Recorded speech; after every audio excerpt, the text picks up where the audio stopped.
अस्सलाम वालेकुम, मैं हूं रेहान तारिक और आप देख रहे हैं दास्तां। कहते हैं सियासत के सीने में दिल नहीं होता, शायद ठीक ही कहते हैं, क्योंकि सियासत जो अपने हकीकी मानों में अवामी खिदमत और अवामी फलाह का नाम है, ना उसमें अवाम दिखाई दे रहे हैं और ना ही खिदमत का कोई पहलू निकल रहा है। इस बार ईद उल अज़हा पिछले बरसों से कुछ इसलिए मुख्तलिफ थी कि इस बरस मुल्क में महंगाई अगले पिछले तमाम रिकॉर्ड्स तोड़कर बुलंद तरीन सतह पर मौजूद है, जिसने मजदूर और तनख्वाहदार तबके समेत अपर मिडिल क्लास से ताल्लुक रखने वाले अवाम को झंझोड़ कर रख दिया है। हर बार की तरह अवाम ये उम्मीद लगाए बैठे हैं कि शायद हुक्मरान उनके हाल पर कुछ रहम करे और महंगाई को और मुल्क की मईशत को बेहतर बनाने के लिए मिलकर काम करें। इस वक्त मुल्क की दोनों बड़ी जमातों के सरबराह दुबई में मौजूद हैं, जहां वो आने वाली हुकूमत और मुल्क की मईशत के हवाले से किसी मुआहदे पर इकट्ठा होने की कोशिशों में मसरूफ दिखाई देते हैं। कभी पाकिस्तान की किस्मत का फैसला लंदन में होता था, लेकिन इस बार खलीजी मुल्क में बैठकर यह तय किया जा रहा है कि कब और कैसे मुल्क को इस दलदल से निकाला जाएगा। अवाम की फलाह कहाँ है, अवाम कहाँ है, अवामी जज्बा कहाँ है, बात करेंगे। इस वक्त हुकूमत की अहम शख्सियत पाकिस्तान लीग नून के मरकजी रहनुमा वफाकी वजीर तालीम राना तनवीर हुसैन साहब ने हमें ज्वाइन किया है। अस्सलाम वालेकुम राना साहब, बहुत बहुत शुक्रिया आपके वक्त के लिए। राना साहब, सबसे पहले तो बड़ा सादा सा सवाल है, हम तो उम्मीद कर रहे थे कि शायद आपकी ईद भी दुबई में गुजरेगी, आप पाकिस्तान में, ये कैसे हो गया? नहीं, वो मेरा मियाँ साहब उधर, बड़े मियाँ साहब आए हैं और उनकी फैमिली मरियम बीबी उधर हैं, तो बाकी मेरा ख्याल है जो ये समझते हैं ना कि वहाँ बड़े सारे उन्होंने बुलाया सियासतदानों को, अपनी पार्टी के लोगों को या दूसरे लोगों को, ऐसी बात नहीं है। अलबत्ता पीपल्स पार्टी की क़यादत उधर है और वो शायद मियाँ साहब के साथ मीटिंग नहीं, हमारी समझ के मुताबिक और जो मैं बताया गया कि लंदन से दुबई आने का बुनियादी मकसद ये था कि कराची से दुबई की फ़्लाइट 1.5 घंटे की है, तो जो लीगी रहनुमा है वो भी आसानी से अपने कायद का दीदार भी कर सके, मुलाकात भी कर सके। जब भी आपको याद है, जब जद्दा में थे उधर भी जब भी हुक्म होता था बुलाते थे, चले जाते थे सारे। इस तरह लंदन में वो बड़ी देर रहे 2007 तक। अभी ऑर्डर नहीं हुआ?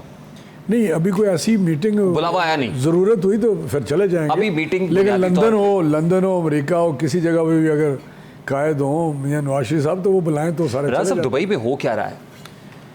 दुबई में देखें, मुझे इनसाइड स्टोरी तो नहीं पता, लेकिन जब जरदारी साहब गए हैं तो वो मिलेंगे तो डेफिनेटली सियासी मामला डिस्कस होंगे। और क्योंकि नियर फ्यूचर में इलेक्शन है, 12-13 अगस्त को असम्बली अपनी मुद्दत पूरी कर रही है, तो उसके बाद इलेक्शन होने हैं, तो वो इलेक्शन के ऊपर भी ज़रूर बात होगी, निगरान हुकूमत में बात होगी, निगरान सेटअप किस तरह होना चाहिए। तो मेरा ये मामला ज़रूर चलेंगे और आपस में किस तरह के इलेक्शन के दौरान मामला तो होंगे, वो भी ज़रूर ज़ेरे बहस। राना साहब, एक बड़ा मशहूर जुमला है आप ही के, जो है वो क्या कहना चाहिए, एक एल्बो फ्रेंड है, कलीग हैं पॉलिटिकल, चंद साहब, नदीम अफजल चंद साहब, उन्होंने कहा था गल वध गई है मुख्तारिया। गल वध गई है सर? नहीं, गल वध गई उस सेंस में तो नहीं वध गई, बल्कि गल काटर गई है, मतलब कंट्रोल में है सारी चीज़ें, कंट्रोल्ड है। अगर कंट्रोल आई मीन कि अगर डेमोक्रेटिक प्रोसेस सही सिमत में बढ़ रहा है, हम इलेक्शन की तरफ जा रहे हैं और हुकूमत या असम्बली अपना आईनी मुद्दत पूरी कर रही है, तो ये बड़ी पॉजिटिव चीज़ है। पीछे भी आपको पता है 2002 के बाद जितनी भी असम्बली आई हैं उन्होंने अपनी मुद्दत पूरी की है, और इस दफ़ा भी अगर अपनी मुद्दत पूरी होती है 12-13 अगस्त तक, तो ये मेरा चौथी असम्बली होगी जो अपनी मुद्दत पूरी कर रही है 5 साल। राना साहब, फ्रैंकली स्पीकिंग, नून लीग को हमेशा ये लगता रहा है कि चीज़ें उनके लिए अंडर कंट्रोल हैं या वो स्टीयरिंग के ऊपर बैठे हुए हैं, वो ड्राइविंग सीट पे हैं, लेकिन उसके बाद होता ये है कि नून लीग और ख़ास तौर पे मियाँ नवाज शरीफ के हालात ही सबसे पहले ख़राब होते हैं, वही लेके आते हैं और वही उनको अल्टीमेटली जाना पड़ता है। मैं इस सेंस में बात कर रहा हूँ कि अभी तो आपको लग रहा है चीज़ें बड़ी कंट्रोल्ड हैं। कंट्रोल जो आप मेरा लफ्ज़ मैंने इस्तेमाल किया, शायद उसकी आप अंडरस्टैंडिंग कोई इतनी उस तरह की नहीं हुई उस लफ्ज़ के मुतल्लिक। कंट्रोल से मुराद ये है कि कोई ऐसी अफरा तफरी या इंतशार नहीं है जिस तरह पीछे आपने 1 साल से देखा इमरान खान के ज़रिए, और वो इंतशार या उसकी फितना अंगेज़ी की इंतहा थी 9 मई को। तो अब मैं समझता हूँ चीज़ें आपको बेहतर नज़र आ रही हैं, माहौल जो है वो इंतशार से अब महफूज है, इंतशार नहीं है, सियासी इंतशार भी नहीं है। मतलब आपने चेयरमैन पीटीआई को खुडे लाइन लगा दिया, कॉर्नर कर दिया है, पॉलिटिकली एलिमिनेट करने के लिए जो सर धड़ की बाजी लग सकती थी लग गई है। मैं सर आपसे ये जानना चाह रहा हूँ कि इस सारे प्रोसेस में जो पॉलिटिक्स है और डेमोक्रेसी है वो मजबूत हुई है या कमज़ोर हो गई?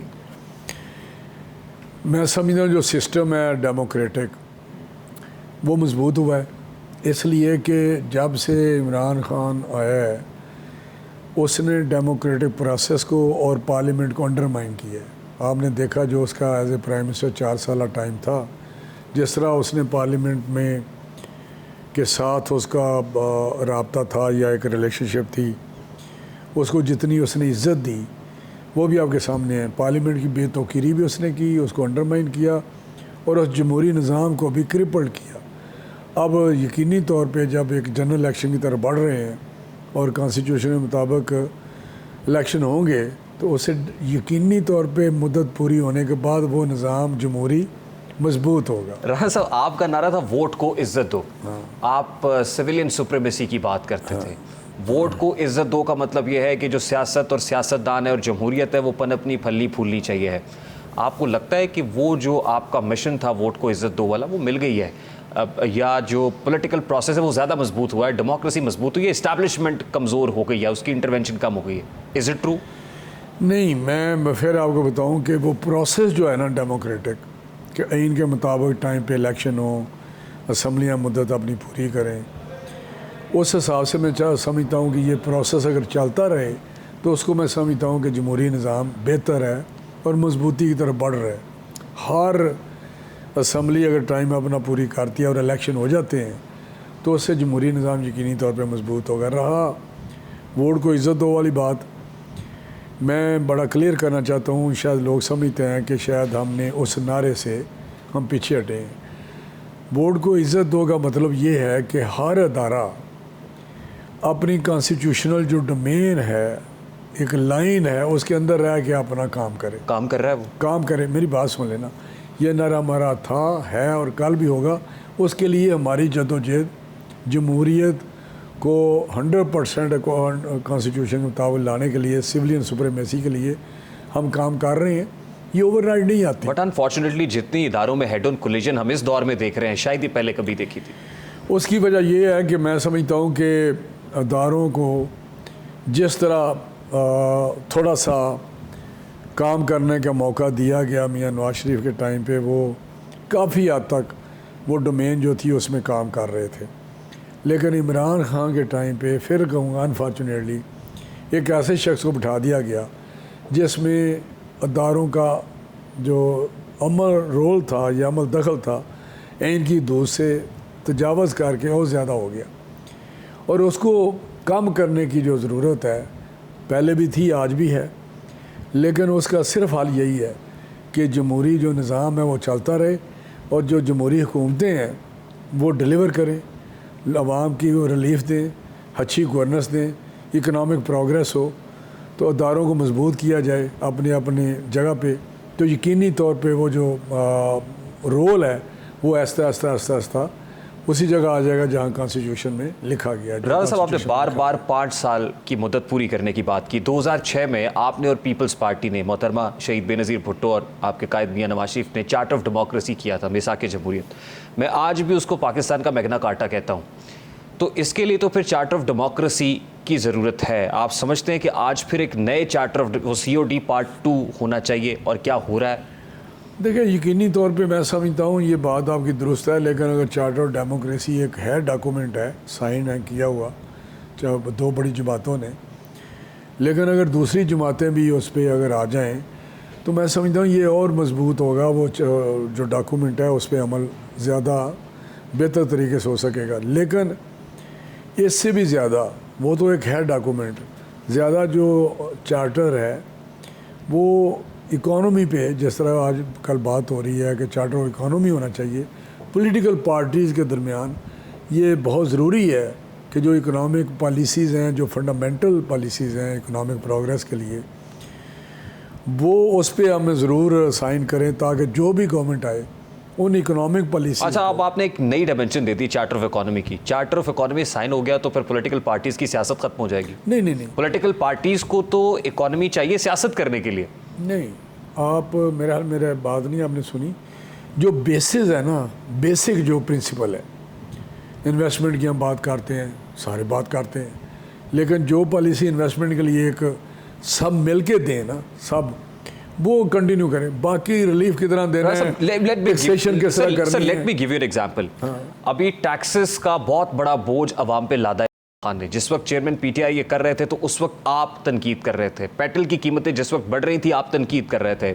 जिस वक्त प्राइवेटाइजेशन की बात किसी भी गवर्नमेंट ने की, आपने कहा जी ये खांचे लगा रहे हैं। रूजवेल्ट होटल को बेचने की बात या लीज पर देने की बात हुई, आपने उस पर खुलकर क्रिटिसिज्म किया। वही बातें आज आप कर रहे हैं और वो आप पे क्रिटिसिज्म कर रहे हैं। मैं इन टर्म्स में बात कर रहा हूँ। किसको पता है कि प्राइवेटाइजेशन अच्छी नहीं है? प्राइवेटाइजेशन होनी चाहिए, हमारे इदारों की डिमांड है इस वक्त, आउटसोर्स कर दें अगर नहीं चलते हैं तो।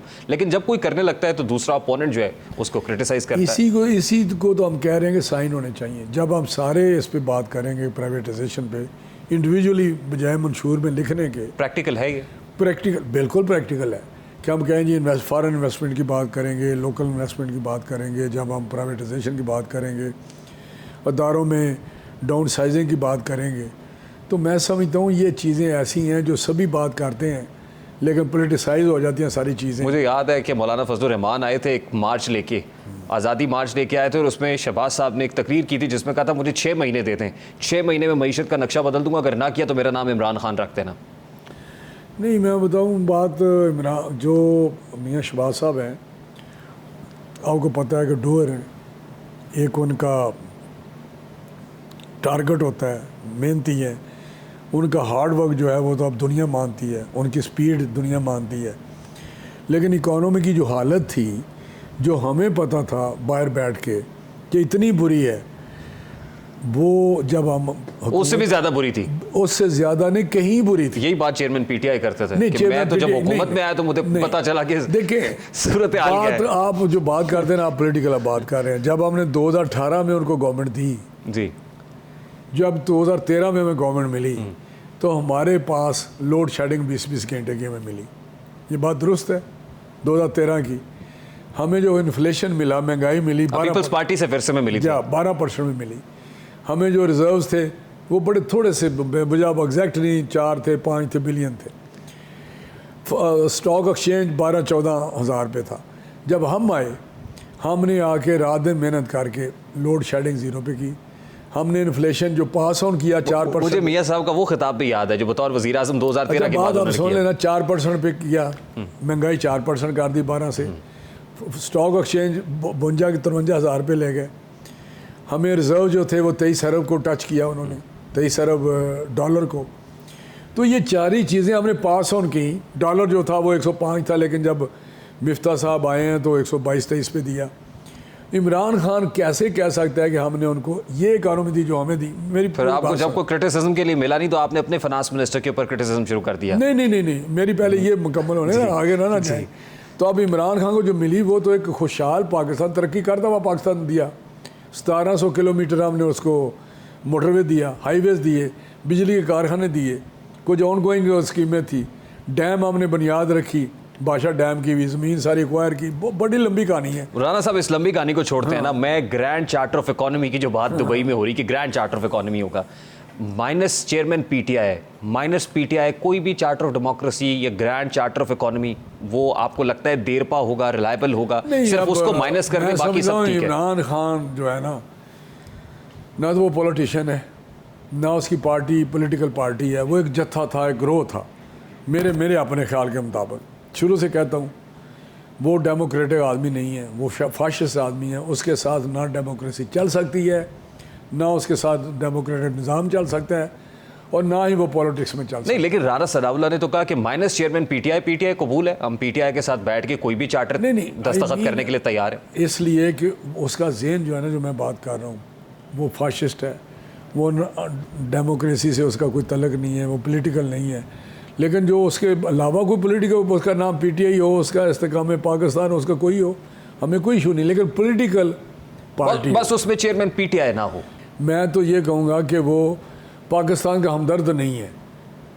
मैं बिल्कुल, मुझे इस पर कोई दूसरी मेरी राय नहीं, और शुरू से, आज की नहीं है ना, 9 मई से है।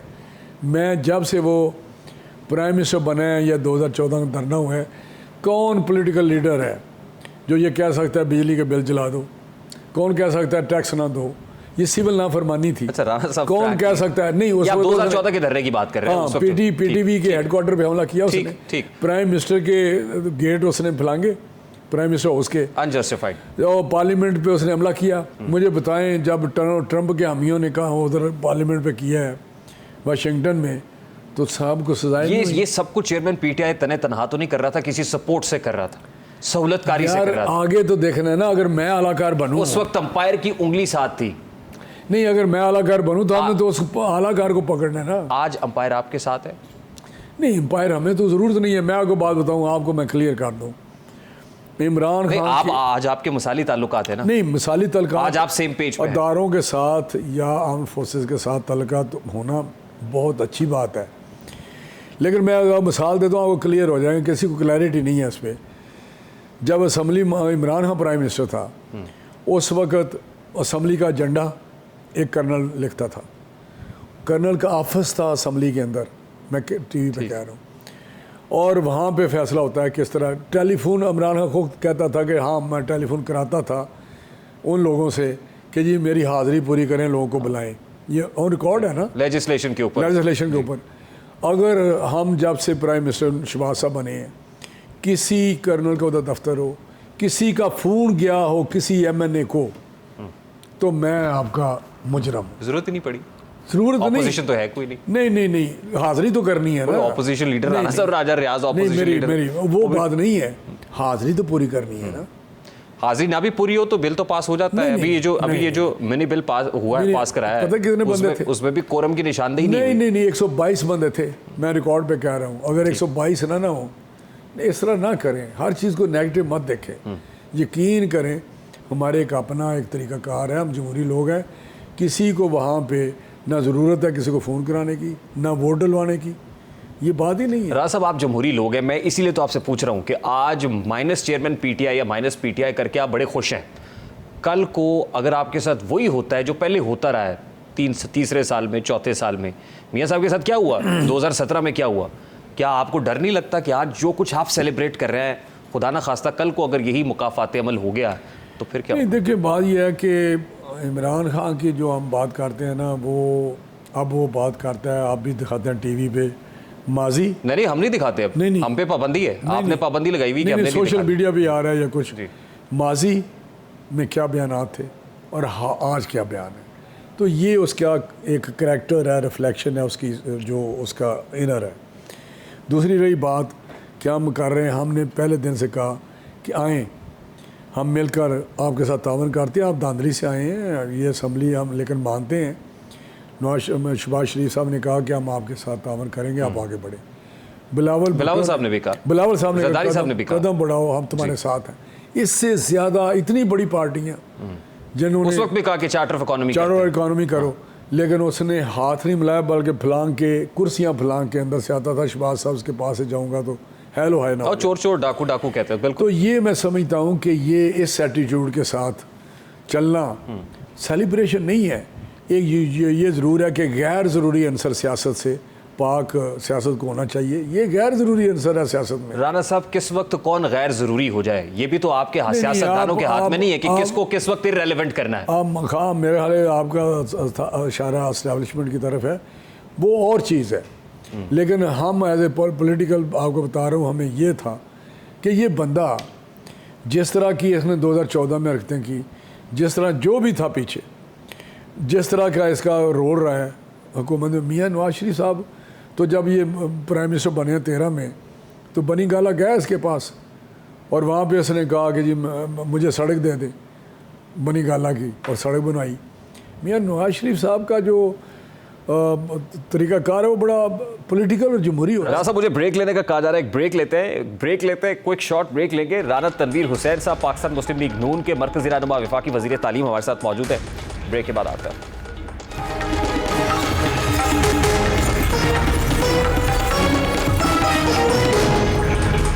Welcome back. Pakistan Muslim League नून के मरकज़ी रहनुमा वफाकी वज़ीर तालीम राना तनवीर हुसैन साहब। राना साहब, फ्रैंकली स्पीकिंग, गुजरावाला जलसे में, क्योंकि गुजरावाला जलसे की बहुत बात होती है कि मरियम बीबी ने भी और मियां नवाज शरीफ ने भी जो मिलिट्री इस्टेब्लिशमेंट है, अहम शख्सियात को नाम लेकर पुकारा, तो क्या इसके बावजूद अब इस्टेब्लिशमेंट को मियां साहब या उनकी साहबजादी काबिल कबूल हो जाएंगे? नहीं, इस्टेब्लिशमेंट का नहीं, अवाम में कबूलियत चाहिए और अवाम में इंशाल्लाह इलेक्शन। हमने देखा है कि अवाम में मकबूलियत होती है, वहाँ पे कबूलियत होती है नहीं, और रहता वही है जिसकी कबूलियत होती है। तो क्या कबूलियत है मियां साहब? लेकिन मैं आपको बताऊंगा ये इलेक्शन आने वाला है, इंशाल्लाह मुस्लिम लीग नून भारी अक्सरियत से जीतेगी। लोगों को पता है अब, अगर कोई किसी के जहन में कोई था despite all the inflation and economic बिल्कुल क्राइसिस, उनको पता है, उनको ये शऊर है, अवेयरनेस है कि इसकी वजह इमरान खान है, उसकी इकनॉमिक पॉलिसीज़ हैं और इंटरनेशनल जो इस वक्त कंडीशन है इकनॉमिक, उसकी वजह से ये इन्फ्लेशन हुआ है। बट हमारा पास्ट है खिदमत का, हमारा पास्ट है लोगों को रिलीफ देने का, हमारा आज भी इस हालात में भी हमारी कोशिश है। मियां नवाज शरीफ ने डायरेक्शन दी हुई है, इस सिचुएशन में जो आवाम के लिए बेहतरी आप कर सकते हैं करें। और आपने देखा कि गए बगए मुफ्त आटा यहाँ पे दिया। राजा साहब, मियां साहब की अगर कबूलियत है तो वापस क्यों नहीं आते? फिर क्या रुकावट आ रहे हैं इलेक्शन में, आ रहे हैं, आप फिक्र ना। इलेक्शंस कब हो रहे हैं? इलेक्शन मेरा हाल है 12-13 को असम्बली ख़त्म होगी तो अक्टूबर में हो जाने चाहिए। होने चाहिए, लेकिन होने कब नहीं, है? ये तो इलेक्शन कमीशन का काम है, हमारा तो नहीं है। ये बात तय हो गई है, ये दुबई में तय हो गई कि ये इलेक्शंस की तारीख और ये सब कुछ हमने इलेक्शन कमीशन पे छोड़ना है। नहीं नहीं नहीं नहीं, इलेक्शन कमीशन के पास ये इख्तियार है, प्रेसिडेंट के पास था, वो डेट देता इलेक्शन की। अब जो नया कानून अमेंड किया है इलेक्शन लॉज, उसमें इलेक्शन कमीशन को ये इख्तियार दिया है कि वो इलेक्शन डेट देगा और इलेक्शन कमीशन को ही डेट देगा। निगरान वज़ीर आज़म कौन होगा? ये मुझे नहीं पता, ये तो अभी फैसला होगा, कोई डिस्कस। ये दुबई में कंसल्टेशन हुई है इस मामले में? में भी इसमें भी बात हुई। आपके सजेस्टेड नेम्स कौन से? नहीं, मुझे इसका इल्म नहीं है कि अभी कोई मुशावरत तो हुई होगी? नहीं, कोई नहीं, ऐसी कोई बात। पीपल्स पार्टी से सीट एडजस्टमेंट होगी? मेरा नहीं ख्याल कि कोई इस किस्म की सीट एडजस्टमेंट हो। हमारी अपनी एंटिटी है पॉलिटिकल, हमारा अपना मंशूर है। पीपल्स पार्टी क्या मांग रही है आपसे? मेरे साथ डायरेक्ट तो बात नहीं हुई, लेकिन मैंने भी सुना है कि वो कहते हैं पंजाब में हमें कोई सीटें दी जाएं, लेकिन अगर वहाँ सीटें, प्रेसिडेंसी भी तो है सर। सीटें नहीं, वो तो कोलिशन, प्रेसिडेंसी भी तो नहीं नहीं, वो तो देखें, ये चीज़ें होती हैं जब इलेक्शन होगा, उसके बाद जो रिज़ल्ट आएंगे, अगर हमें मेजॉरिटी मिलती है तो हमें किसी के साथ बैठ के हुकूमत चलाने की ज़रूरत नहीं है।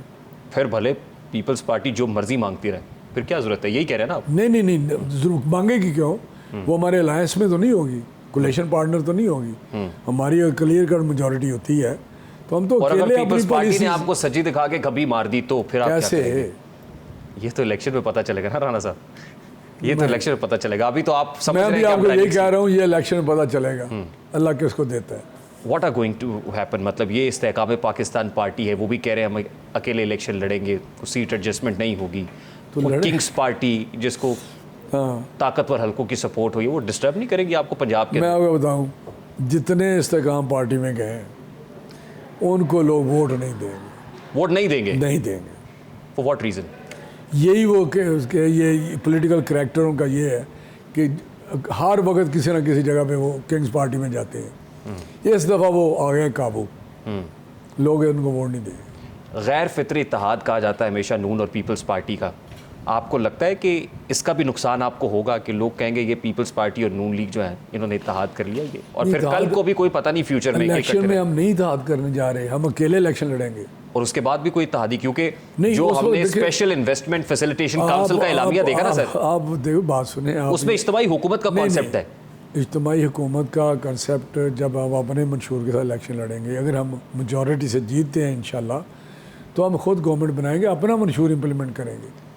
हम किसी को साथ लेके अपना मंशूर, तो फिर वो चार्टर ऑफ डेमोक्रेसी कहा गया, चार्टर मतलब वो जो 10 साल की में बात हो रही है। नहीं, चार्टर ऑफ डेमोक्रेसी में ये थोड़ा है कि आप ग्रैंड चार्टर ऑफ इकोनॉमी के अंदर भी 10 साल की बातें हो रही हैं। नहीं, 10 साल की बातें ये है कि वो इकोनॉमिक पॉलिसी को, अगर हमारी गवर्नमेंट एक चार्टर ऑफ इकोनॉमी होता है तो वो पॉलिसी जिसकी भी गवर्नमेंट आती है वो उनको ओन करे और आगे लेके चले उन पर। एक दूसरे के अगर टांग खींचते रहे, नहीं, वो उन इश्यूज़ पे नहीं ना खींचेंगे, साइन किस चीज़ के करने हैं। सियासत कैसे होगी फिर राणा साहब, अगर उन इश्यूज़ पे ही नहीं करेंगे? हमारे यहाँ तो सियासत ही उन इश्यूज़ पे होती है। आप समझते हैं कि गवर्नेंस पे होगी, टैक्सेशन पे होगी, रिलीफ पे होगी, आटे की कीमत पे होगी, बिजली के बिलों पे होगी, लेकिन वो जो आप बात करते हैं वो इतना लंबा चौड़ा नहीं है।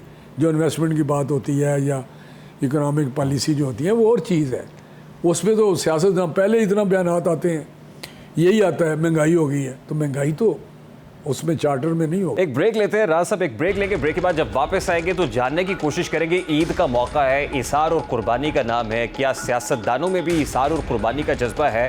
क्या चेयरमैन पीटीआई के लिए भी कोई स्पेस, जैसे ब्रीदिंग स्पेस कहते हैं, वो निकल सकती है? ब्रेक के बाद आते हैं तो उस पर बात करेंगे।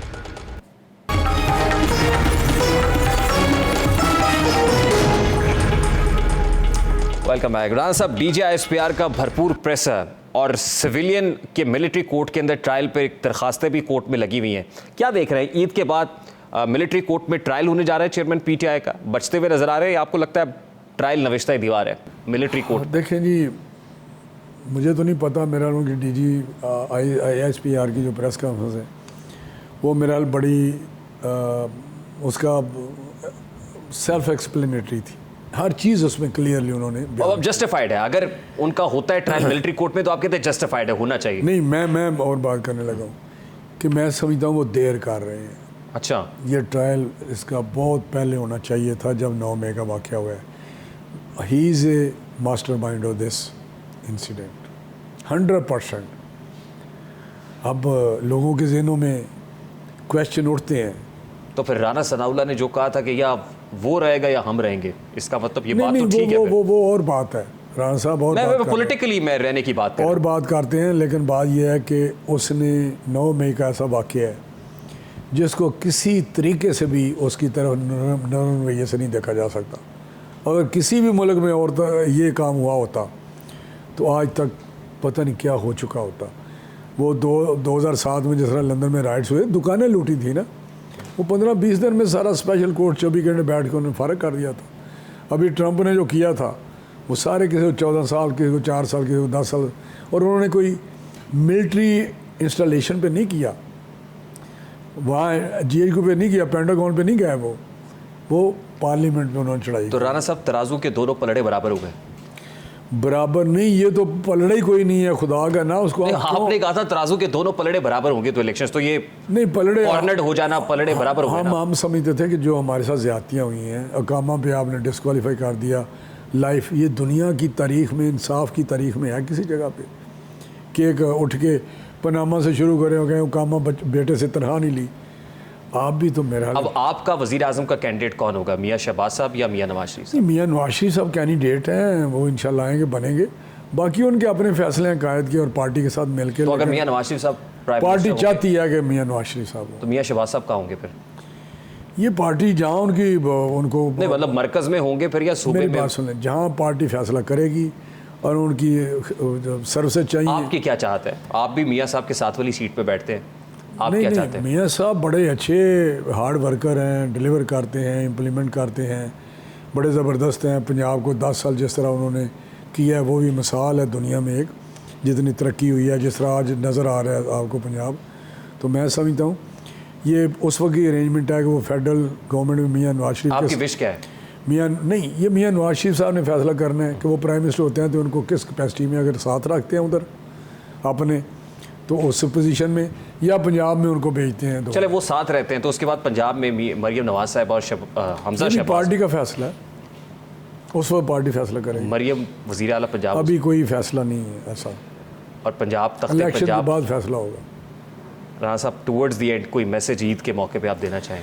देखिए, इस ईद के मौके पे मैं मुबारकबाद पेश करता हूँ, ईद उज़हा के मौका पे, और ये इसको कुर्बानी की ईद भी कहते हैं।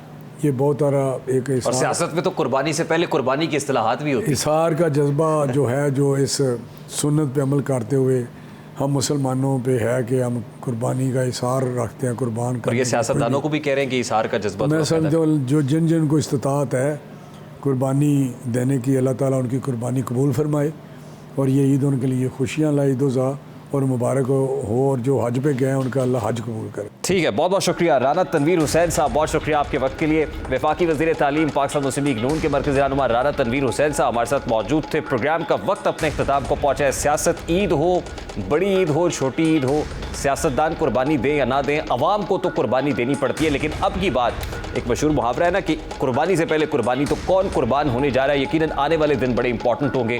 प्रोग्राम का वक्त अपने इख्तिताम को पहुँचा, आपसे मुलाकात होगी इंशाल्लाह अगले हफ्ते। अपना रखिए ख्याल, अल्लाह हाफ़िज़।